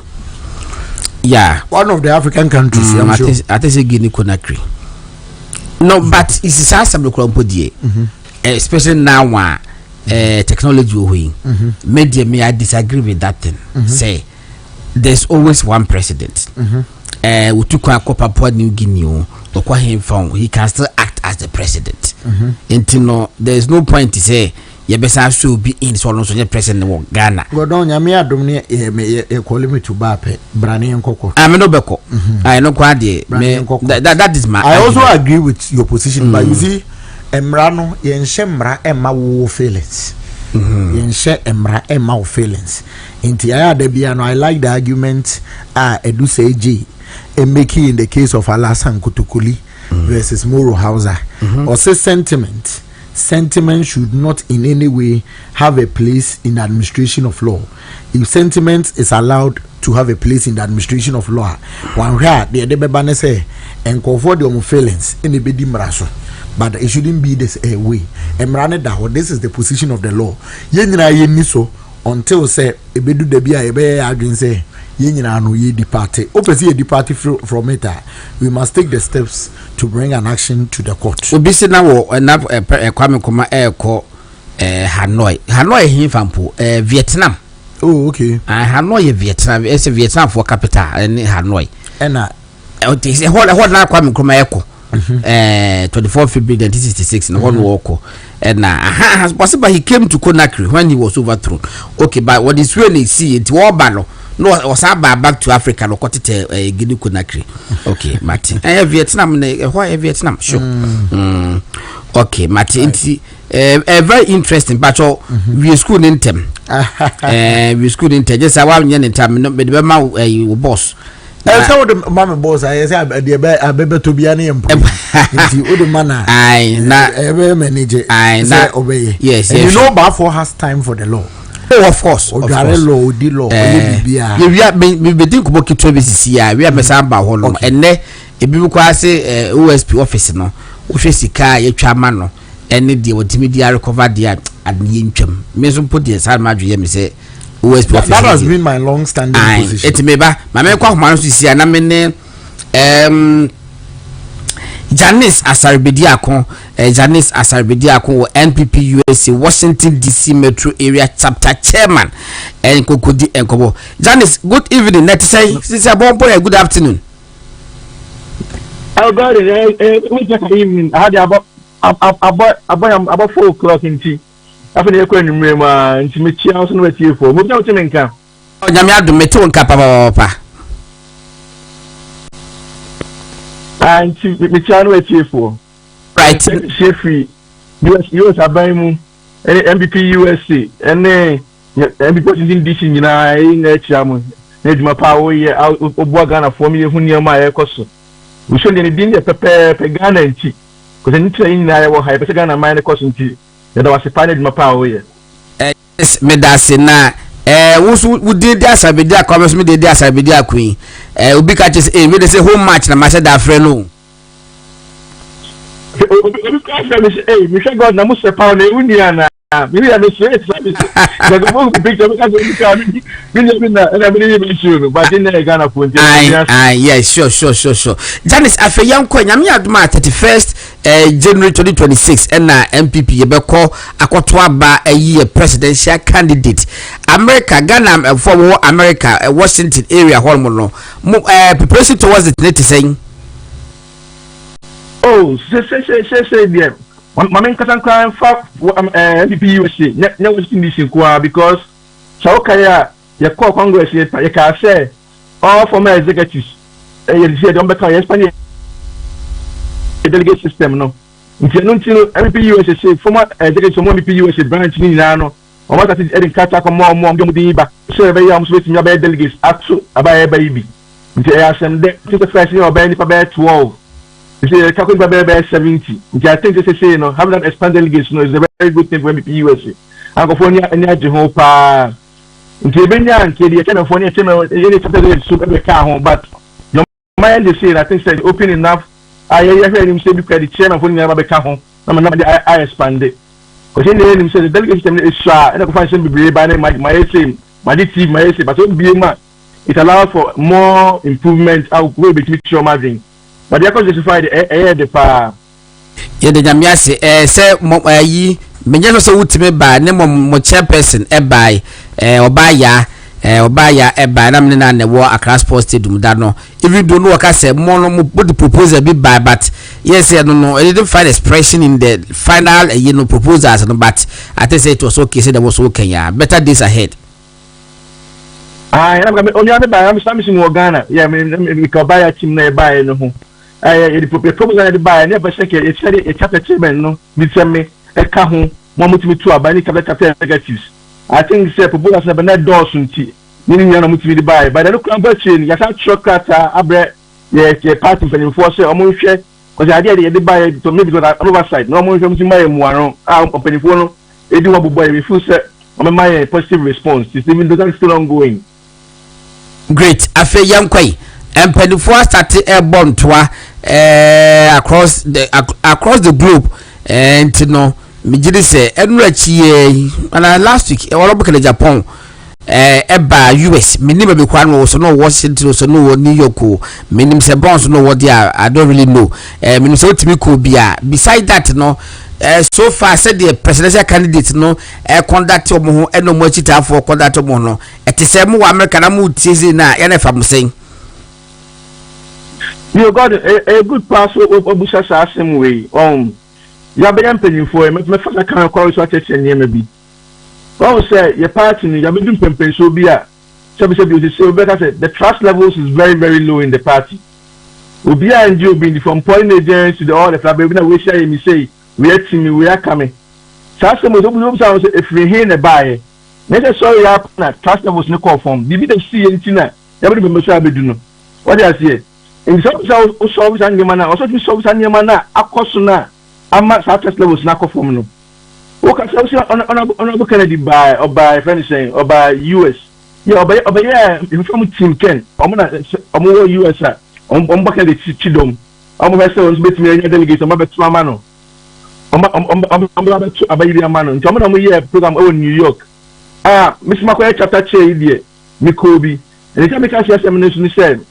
Pay a party now, I am paying for us. If we don't demonstrate unity, you ain't mean to a party. You better get no car, but you demonstrate here, you ain't mean it. I didn't make us. So I think I was about almost a year ago. And Dr. Mamuba, me buy you and have a fourth man, but yeah, every year church will be a hole. And we share party paying for. And they say, it's me call about 2 months ago, MVP New York for actually a program, and New York at 33. But about me, I buy it, and the television buyer, and before it's a good share. What I say, in the last week, I must credit to buy and before you could share. I think I was saying here, it shows that we are giving all the aspirants the same level of treatment. What I say, we are being fair to everybody. So what in any amount of say we be balanced on my with treatment and the comfort and same way say Ibano. And then the question and say yeah, part general secretary just go to issue letter about Newman could be a question. And I think that was a very good thing to be done. So because you are much structures and need more party Nima. The like Matthew Macau, where one more preventive treatments, a question. I didn't make us so say about sure say, oh dear, you are born I need to change me. No, also maybe Yano. But I say in says second one back out to come and clarify the situation. Now go also can make sense now. Come back say, oh now they give you much of preventive treatment. You might preventive treatment. But about out, you say before you talk about so we'll be an next time here.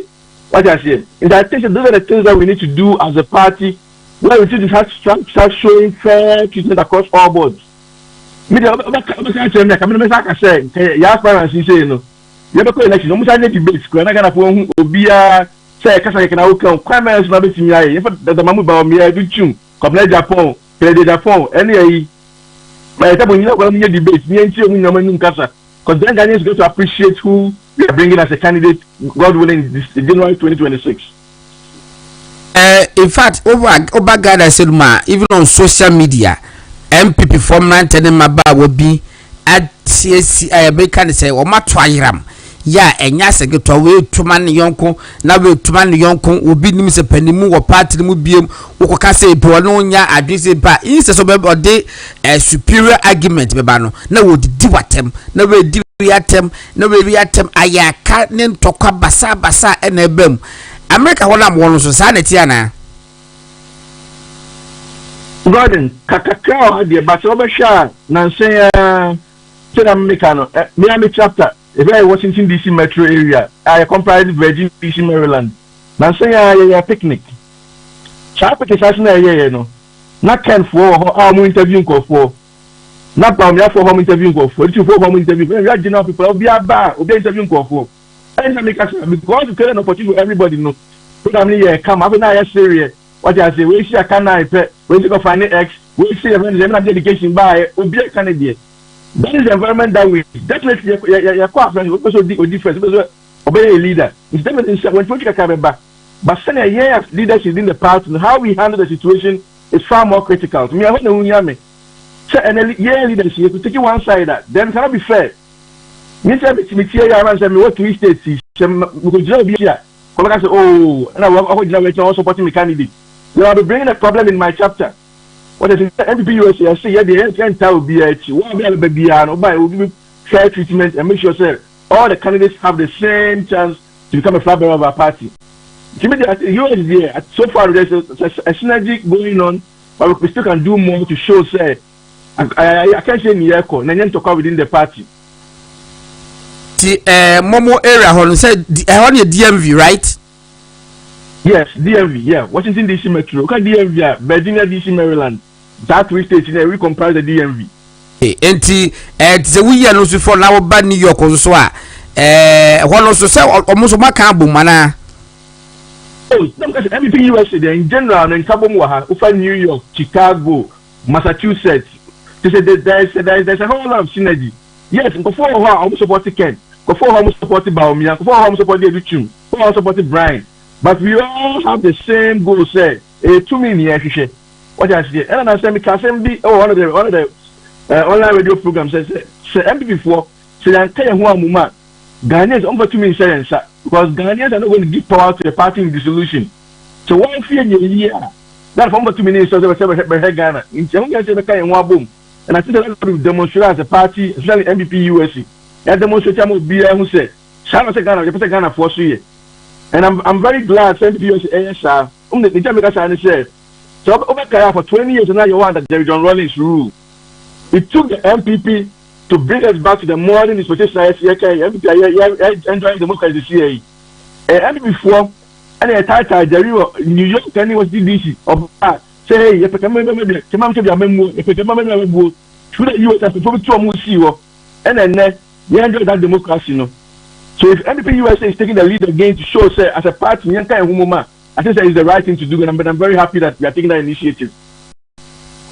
Manya opportunity alcohol MPP program B no more program na me Chicago mako meeting ba ko bi mako Maryland so de da New York da and then Worcester also mako hol so meeting da uko Worcester see Ghana for wo ho papa e bi e forma anoti krum sei and nyasa ai anoti krum nyasa keto akra se so de wo mo pa bibanko nyina minimo pa na bisa nyomu chairman nyina kama minimo nya chairman na say Louis mu nyina mu bo adwuma pa ai chairman Louis menu ya no wo Worcester ai obo adwuma pa chairman Louis bo adwuma na say wo Chicago bo adwuma obo New York Frank mi ani oda de mate onso bo adwuma gidigidi wo awoso your oda de fo ni bia ni oda de pa the only school that's a school they all cap we present ka that can na Wednesday bi won po ano ni e ba so school dia ni oda de interestingly me be kwa secondary school no na me choices ye two pe either Upokuare or Presec I just me nko secondary school nya mencha de me nya Upokuare koi nti enti Presec de ka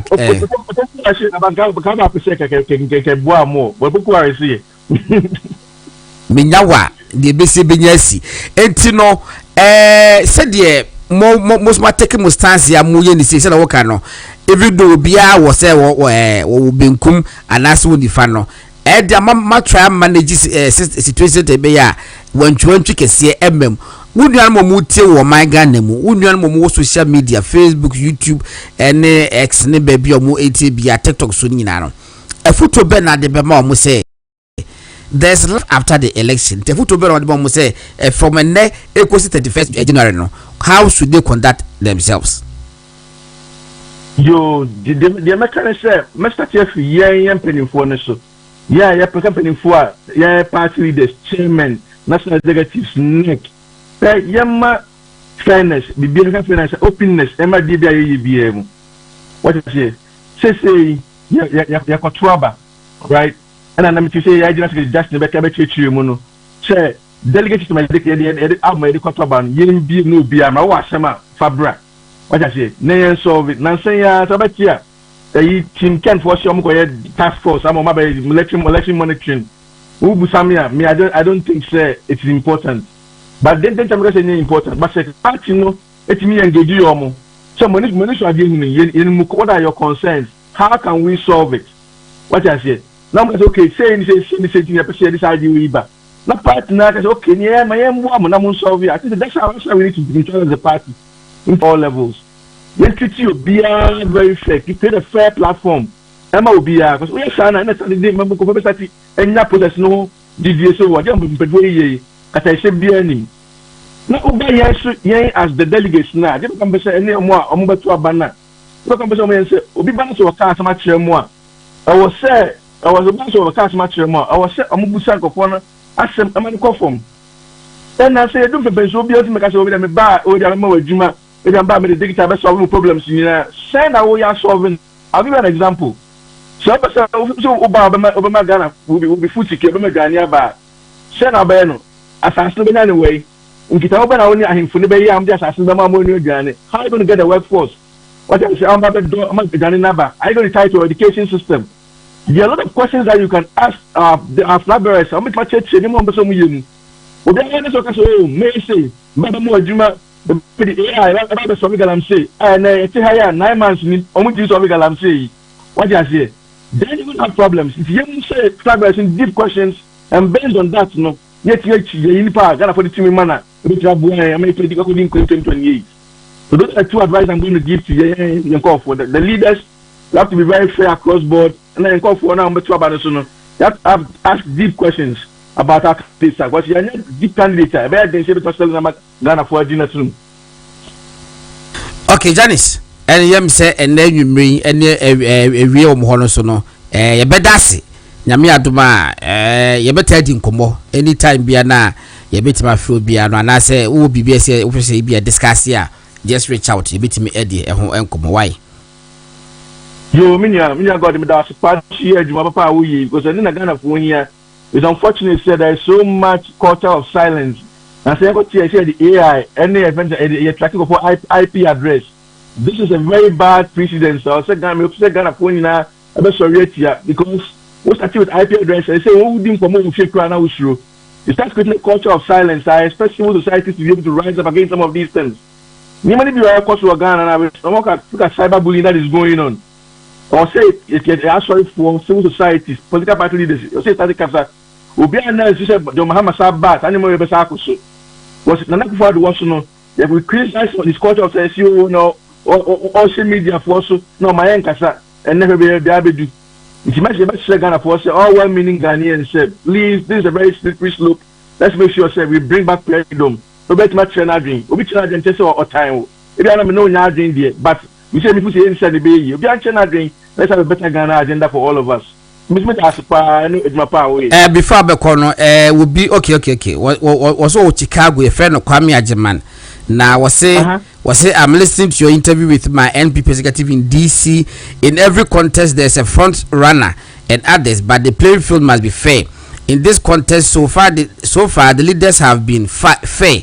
They should challenge each other to debate, just like it happens in the primaries here in the US. That will bring them to talk about ideas and not name calling. The delegates must be given the chance to make their choices after the debate. My 2 cents. They will also then thereby. I don't know. Kwame Ajeman from Chicago. Kwame Ajeman, that was a part and I got me kind of MPP. Put yourself in my debate. You're forming in a state back so. If you see the doors from Galamsey to Shabab, the doors, there are 2 debates. The moment you know, we are Musa, we are China drink. Because I was saying, never talk with that platform, say, by a base, maybe I'm a women's bank. Mamma Muska say, 9 months in the but you get debate, so to see women's bank. Quite best at the women's bank, remember. Quite best now, the officials of Galamsey. And none of the quartet of so many say, mind, say. Supporting the party, we need a debate amongst our contestants to show the merit of what they are preaching to Ghanaians. I don't know why with the debate. In a debate we are MPP some of what kind and about Ghana for no. But I said to make discuss anyone and it's going to boost me within the party again. So as a party, you are very open. As a party, you are bringing people that are knowledgeable. As a party, you are giving Ghanaians the next president of Ghana come 2028. Okay, and Kwame Ajeman was in Chicago. Okay, was what if a Bolingbroke. All right, and they said that maybe a crowd, Miss Mo Plainfield, maybe Bahorma, and next time maybe Bahorma baby show, Plainfield to Bolingbroke, I think within 20 minutes. And Janice, you're the best here. Now, next time, no, and then you say that can MPP as Kakra. Next time, no, you be focus on the performance of President John Dramani Mahama so far, at say, because most more honor, Muti, Mupole Mutna opportunity, Ghana media don't call even more than any because of internet intino. It's ever be this uncle Yam next week. Why? You got him. You made us know Aquanium Sunday, my mate, me share drink. It's also diaspora and it's me share drink work. It will fee. It is some Saquania and a Boapa, since you between the India Caribbean and then Baba supporting the other time with you. Intimidate Span, who know it. All right, producers. Mati Medasi, Etijanis, Asare-Bediako, and Menene Kasai, da Motenica, so Washington DC, MPP, ni Penimu, Ewanoma, where executive no back on El Holomontino. The air can was will be here level playing field and they say be at the DBM. So he's also suggesting say and Kayen called debate. If you say who here, Sadu be so quite was say God did not necessary. Said opinions the entity. All right, Mameko Alampa hold my batch topic near we and one. Near we are, sir. Near we are, sir. It would be see and I say call this one so. Say ye dear Siano. Ye dear Siano. Okay. Oko Krubi a friend of Quincy. Ekwiase no krum miame krum mpenifu ameni omunyi yese we ya de na ukrumfo enta wachi a na wo problem we ye menuanu mpenifu yese o mabiem ku ha da bi o mohwe movement deda na me ba yi de Christopher Jinam Christopher Ejinam Abusko nso Jinam e Ekwiase ho o me na me ka kire Ekwiase kan ye nka Ekwiase ye Ekwiase ekuna se okay ena ya brofilize no what into Christopher Abusko teachers tuka stuka si yenkoso ayembo teacher for ne demonstration so kira de na wenye nsu anoma ya pa ena me ankasa menu aketwa menu akuma da bia menene na malankash ya branti o dama koma so pa ana cash lama enzu ginam lama de ma ne lama ema no bona baso pa Alex enzu ginam pa ono enzu ejina ne naso ena guru ono de say o de ayenyum tu nyanya award sa we dey guru ye that be we ono ote ekwanse no say ekwanse guru babi ni anom neom okay neom ani ya omugusu cry kakra ye rapo apo ho na ye fa nko MPP internal matters as for President Muhammad we come back to them again but MPP internal matters oh a young person brilliant active me mo bi edin ne but me my example bi ba ko bi say obi ti say engineer Kwabena Japan oh ma me mo na ba so na me ba no me post here no we the message ni okay engineer Kwabena Japan ankasa send me message e ka kire me say more grease engineer and another say and no ba say oh sir oba no I think Thursday no I see I see na engineer bo ma ba so yes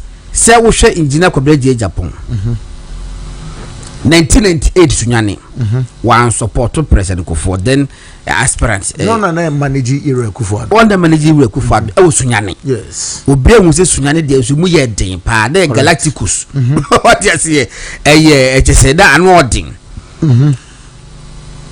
so ebra MPP winning 2000 elections enipa John Ejikun Kufuor fa no as the press secretary virtually like the campaign manager of his main opponent. Yes. Nana Kufuor. Day and na that time na Kwabena Japan support Nana Kufuor ding na one winning na Kufuor winning elections na 2000 general elections Kufuor winning na wotime fa Kwabena Japan as the press secretary. Me pese edipa bebre mfa ye no nya mfato ye mu say enne ye ne ye kasa ma presidential aspirants no 5 no se mu ba ku wini a ya dia of course ba ku de be wini do be wini no other spokespersons o metampa be ye djuma ma say ne ba ko nana ye amada pa ba ku video ewu Kufuor a special child. Okay. Or a special breed. Kufuor don so ewo onon so speciality onon so yadi ewo. But you see, it tells you a lot about how the MPP is. I've always maintained say obia ewo ni trim say MPP ebegu ama nenya ne ho fa hodie akobebe no sebe nipa no me sini hu ne kire say saa na nani suade hu ne de obo mpae fa ho no mamenka asim nchire openi bi ka asim bi chire me wo party mo say the MPP owes you nothing MPP party no endi obi aka okan ye amamra kesi ya article 21 clause 1 paragraph E say me kan obi ati ni ye so say all persons shall have the right to freedom of association, which shall include freedom to form or join trade unions or other associations, national and international, for the protection of their interests. The MPP is in the baby now also be joining. Opa obejai, opa obebem. But you see, these turbulent times the MPP is in, no, and your first time, yako. Yeah. Makawi, what happened? Na me can be you. The first time, ubimpo betray party, no. Kwame Nkrumah, because the MPP remains the longest in history as a political party. Ni tradition actually. Brighty UGCC, I believe it's a progressively no. NGMI, Kwame Nkrumah says self-government now. Okoye, whichever consequence ni gusutim, this UGCC didn't die off. Yeah. And nemua ebedani UP abahin. Your friend Papa bi Joe Mensa. So kaina. Also, ono there. Say obefa obi ti se budzia amana be deep part na nim na de ogidi se ono nso de nim de ekọ na nim sen ju budzia ojai party later kura one a champion kote Unigov government se wokaya enamua me yehu 79 the division at the year after the 79 the MPP came back stronger in 1992. The party near 29 July 1992. It was a party anatiti. Yaku. A Lusu election in 79. The NDC had the PNDC in session. Na cause of that. Yeah. But we even fought them from 29 July up to election year 2 in November. That time, barely 3 months, we were able to get 39%. And so it is not a political party. Would they value number 2 from Unya Akwenya na would party name a certain angle. O Kasama Ubia be guided by this history. United Gold Coast Convention, National Headquarters. Yes. Who shares any party? So good. Yes. Yes. The American we say ye bar 92 ye party no. In fact, ye decide this year be boycott parliament. In 96 ye bar back no. Who vote yin? Yenya MPs yenya 61 per parliament. We fought power. Even in 2000 we saw, I think, say Krabomo and for leaving Kufuor to form their parties. If I'm getting it right. Even with that, we won an election. You know, a friend say Tarzan. Aye. So Omuja party. I think say UGM United the Omuja party no. Aye. Equity Omodie. But we still fought and won power. Yenamua 2007, 2008. Yehu at large Martin or committees. Eba or no friend for joining political party committees or Kobai. And Nam Sakasabi, America's Resementro. In 1998, a Kufuor was such a letter. Or the command, the denture would do his eyes. But so one gas would it? I say more kind of say, oh, me and share, you do his eyes and share. Near Titin and Kof will be to say, Abranti, I know a director of operations, my Kufuor. Lord Comey, because Lord Comey was organizer at Ablekuma, and now ye call Ablekuma by elections. Okay, in somewhere 1999 thereabout. As constituency organizer, no Kojama cry man, and only General Suma ye Kufuor the cultural sakratan. No true crata, not to do those eyes catching. The party does not even have time to be dealing with or no perceived issue. Emma Kufuor as a party man now moved to the said constituency. So you see, understand the party. We've gone through turbulent times. Hey, you lose election we don't know them. I know. So that crowd wonder if we be na crocro, we meet that from 8. We bet that 12 so best or now about 8:45. And that is the turbulent times. So a year say you speak for a candidate or you support a candidate, and all that you can do is to deepen the cracks. Masa MPP money e wono. Me no abrante bi wonu kwaso so ko UCC. Wonu kwaso so no ko UCC. Me mboni din. Ba wan ko to we mu kaka. Etu ba bi enne wo betisi ne na Kufuor so di ne na Kufuor atem MP to the extent say na Professor Mills mo hormone na security MPP no. Security for the board of penny. It was easy. And then say win. Media is an advice to everybody. Yeah. Say Okasama presidential candidate a huge, what do you call it, privilege. Okasama Dr. Baumia, Okasama Dr. Brian Champon, Okasama Dr. Yawose Educhum, Okasama engineer Kwabneje Japan, Okasama Yera Komprekwa. It is a huge responsibility. I think they kama funune kama dampine. The presidential candidate themselves say otinefi Emma otita for everybody has the responsibility to have a sanitized campaign. And one thing about me, you know, so they say we should also be clear. We shouldn't perceive justice in the system. Justice must be seen to be done. Be seen to be done. Obiya Monia, Yenina Embra together to condemn the person. Obiya Papa, Yenina Aba together to abo nipa nabaso. That should be the terrain. But Omaniye perceive say Obiya Papa Obekawi, Obiya Monia Obekawi, it becomes a problem. Every candidate, every spokesperson has the right to vent. Okwena bibi enkoya yesrew kasa.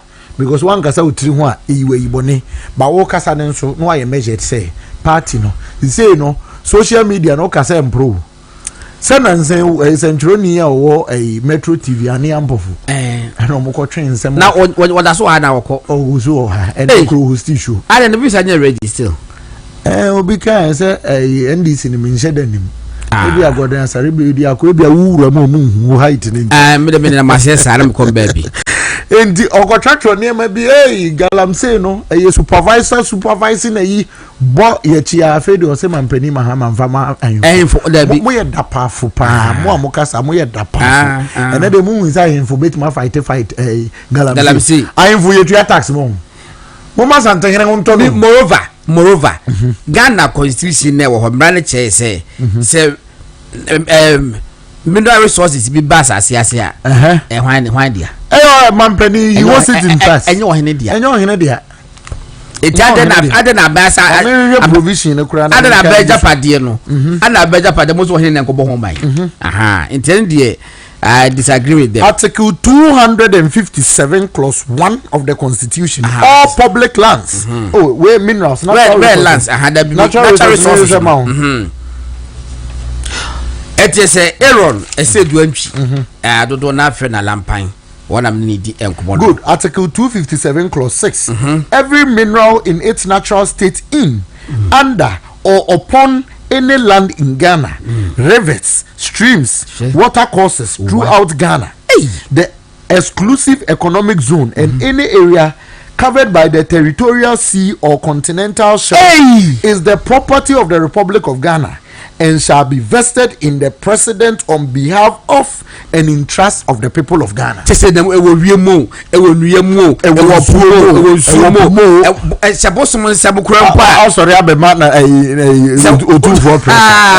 us. All right, and yes, sorry, so Aaron, I said, Dodo na friend no Alampa wa youth organizer Abram constituency the Eastern region. Eastern so yes mo the pound Eastern region. Oh, say presidential, you know. More the same. Oh, say eneme koso. Say candidate for the region. Corner of East now so ko pay vote. And our central region. And we are this obia home support. Obia home support kakra. E wo hono mo. It is end e koso. E be da say Eric ne before was say hono mo emisi nyina no. Ye da masemasa ebi ne bilimu.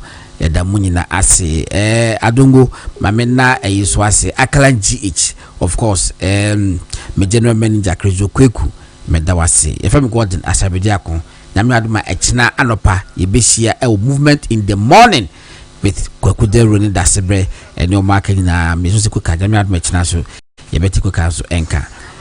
Good night.